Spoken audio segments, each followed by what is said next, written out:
My name's Leo Garcia, and I'm a PhD student here at the Institute of Cancer Research.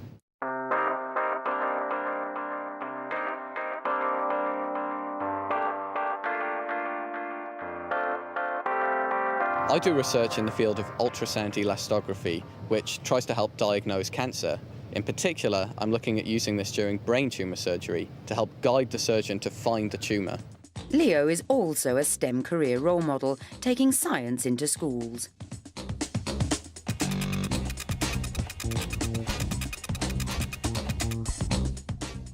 He's doing a PhD to find out how ultrasound elastography can be used to diagnose cancer. In a standard ultrasound scan, as you may or may not be familiar with, we just sort of move the probe back and forth very slowly along the part of the body that we're interested in looking at. Elastography works slightly differently to this.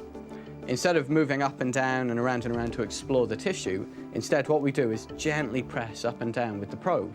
So as we're compressing, the tissue below the skin surface will move by an amount that depends on how stiff it is. If it's very, very stiff, it won't move very much at all when we compress.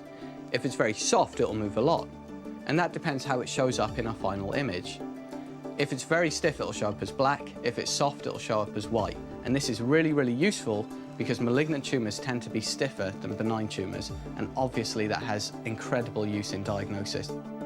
Using a phantom breast with a tumour, Leo is able to show us how elastography works. If we look at the image on the right-hand side here, this is the standard ultrasound image. This is what we'd see in perhaps using this scanner or any standard ultrasound scanner. The image on the left is the elastography image. So what I can do is just show you what it looks like when we do have a tumour that we can spot. So we just press up and down really gently, and in fact there you see on the left-hand image, you see that that tumour shows up in black. And what I mentioned before is that if something shows up in black, that means it's very hard. If, for example, we were in the clinic and this was a real person, if I saw that, I'd be very, very convinced that that was a malignant tumour. Leo is an experienced STEM career role model, having done many school visits. For the next one, he plans to take one of the scanners into the school. Today's the day. Leo's coming in soon, and we've got a nice Year 9 group that's been told that they've got this activity to do today, and a little bit about it. They've just been told that he's a working scientist. We're going to play a little game. We're going to play together I Spy in Sir. So please, a little round of applause for your teacher, please. With Leo leading the session, David thought he'd have an easy time, but having a lie down in the middle of the class is taking it a little too far. This is the ultrasound probe. It emits sound at about 6 million hertz, very high frequency. This is an abdominal probe, so used for seeing inside Sir's guts. This is gel, ultrasound coupling gel. Okay, it's cold. It's actually been in the fridge.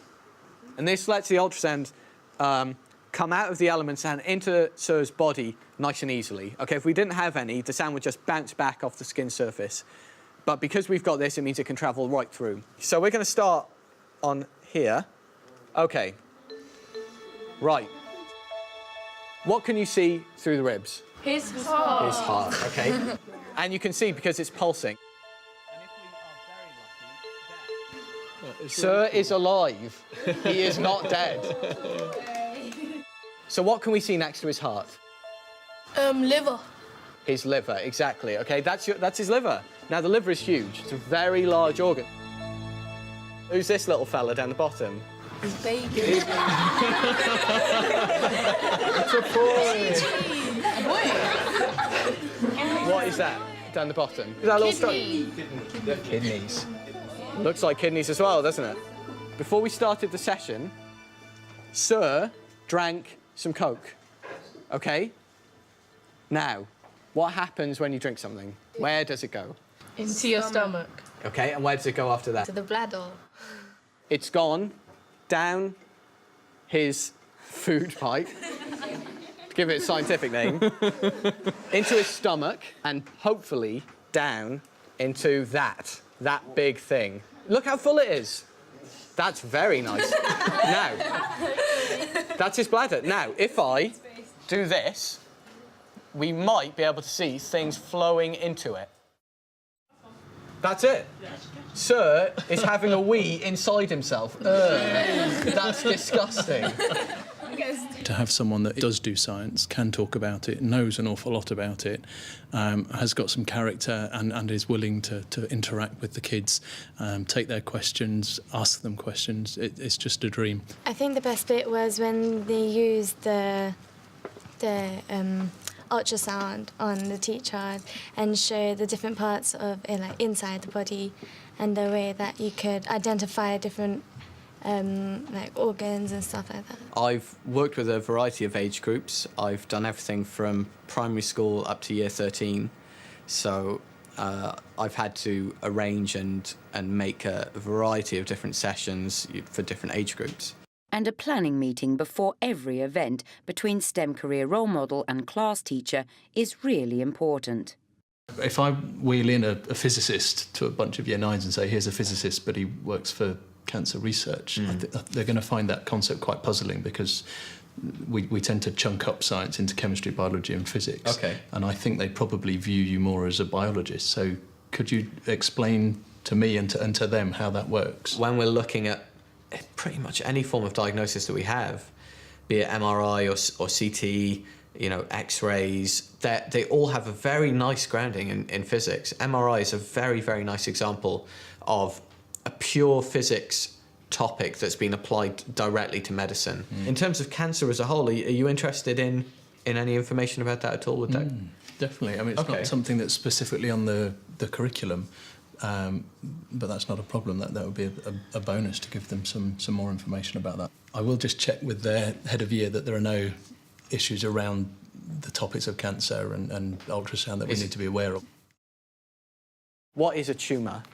Is it a build-up of blood cells inside an artery? Kind of, but not quite. A tumour is a collection of cells that have mutated, OK? So you've got a cell that mutates and it divides out of control. It divides and divides and divides and divides. And in fact, the scary thing about cancer is that it can divide until the end of time.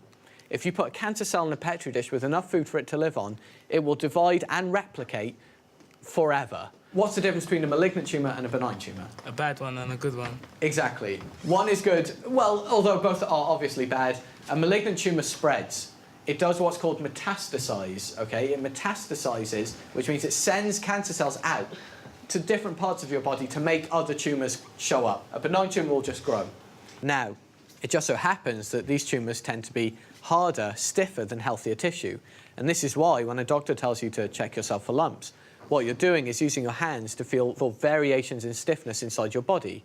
OK? Now, this is something that we can exploit. How much Leo likes scrambled tofu on toast, dubstep, Bob Dylan and chip sandwiches. He dislikes spiders, cues, Brussels sprouts and avant-garde poetry. I've always loved science, and physics has really always been my favourite subject. But when it came to choosing a degree, I was really torn. I love music, I'm a musician, and I considered doing a music production course. So I had physics on the one hand, music on the other, and it was a really, really hard decision for me. The thing that really clinched it was thinking 10 years down the line, 20 years down the line, what am I going to look back on and be proud of? What job can I do that will make a difference to the world and really help improve lives and make new knowledge? And it had to be physics. Explaining elastography is quite a difficult concept, so what I'd like to do is just do a little interactive experiment with the kids where I get a range of balls of different stiffnesses and get them to put them in order of stiffness by squeezing them, because that's really the principle behind elastography. So hopefully that difficult concept will be made much more simple for them. So what I'd like you to do, I'm going to give you 30 seconds to put these objects in order of stiffness with the hardest on this side and the softest on that side, and the only thing you have at your disposal are your hands. OK, I want you to apply forces to these objects, compress them, and see how much they deform. The more it deforms under compression, the softer it is. OK?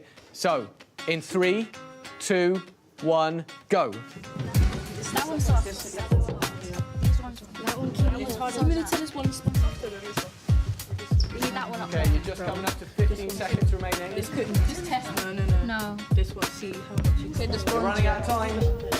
3, 2, 1. OK, guys, stop. Stop where you are. Thanks very much, guys. Go back to your seats. Thank you very much for helping me out. Let's give them a round of applause. Fantastic. Okay, so we're going to find out if they were correct. Okay. Now, there's not an awful lot of point in me squeezing this because you know the marble doesn't change shape at all. It's incredibly hard. It's very, very stiff. Same for the rock. It's not going anywhere, really.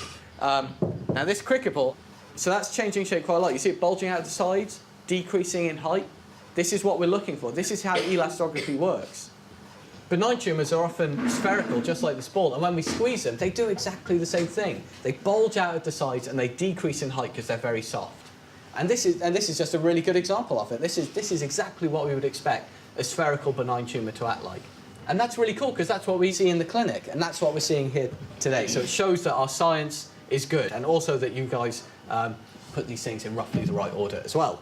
One of the most challenging aspects of doing school visits is making sure that I balance the time I put in to making the visits fun, accessible, exciting with what I do on a day-to-day basis, my job.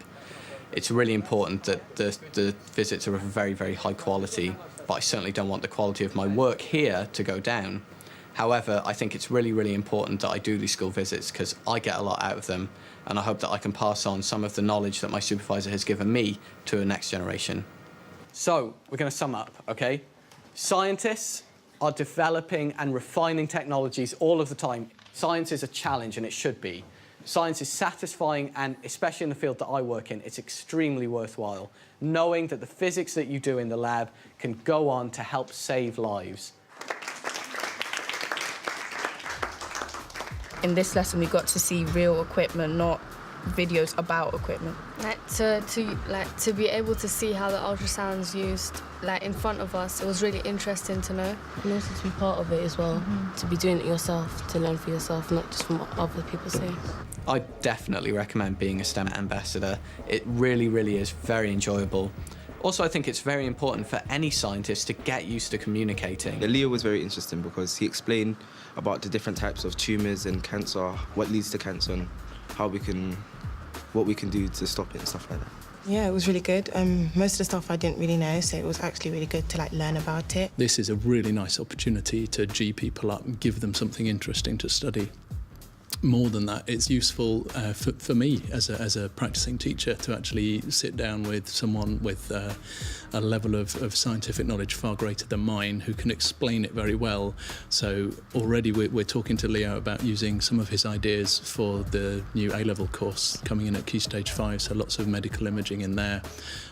So twofold really, something good for the kids, but also really importantly something good for staff as well. Whilst I would definitely hope that I've made some future scientists, my main goal is just to get kids really interested, really excited about science. So if they go on to do science at A-level, degree level, maybe even end up doing a science PhD like I'm doing, then that would be absolutely brilliant. I'm taking triple science and I want to be a doctor when I'm older, but this lesson has I'm not a great fan of physics, but this lesson actually made me realise how fun physics can be, and it motivated me more.